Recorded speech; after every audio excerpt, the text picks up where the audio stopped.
दुष्काळजन्य परिस्थिती असताना देखील पूर येणारं गाव म्हणजे आपलं पंढरपूर। सध्या पुणे जिल्ह्यामध्ये गेल्या 24 तासांपासून मुसळधार पाऊस सुरू आहे आणि याच पावसाचा परिणाम हा सध्या उजनी आणि वीर धरणावर होताना पाहायला मिळतोय।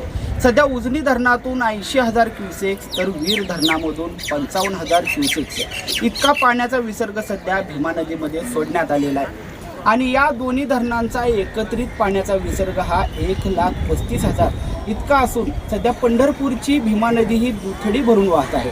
सध्या आपण पाहू शकता की पंढरपूरमधील वाळवंटातील मंदिरे देखील पाण्याखाली गेलेली आहेत। ही पाणी पातळी आज रात्री आणखी वाढण्याची शक्यता आहे। तब्बल 1,35,000 क्युसेकचा विसर्ग सध्या पंढरपूरला सोडण्यात आलेला आहे। त्यामुळे पंढरपूरमधील सखल भागामध्ये तसेच झोपडपट्टी भागामध्ये पाणी शिरण्याची शक्यता प्रशासनाकडून व्यक्त करण्यात येते आहे। वास्तविक पाहता 2006 साली देखील पंढरपूर तालुक्यामध्ये अशीच दुष्काळग्रस्त परिस्थिती असताना देखील पुणे जिल्ह्यात झालेल्या अतिवृष्टीमुळे पंढरपूरला मोठा पूर आलेला होता।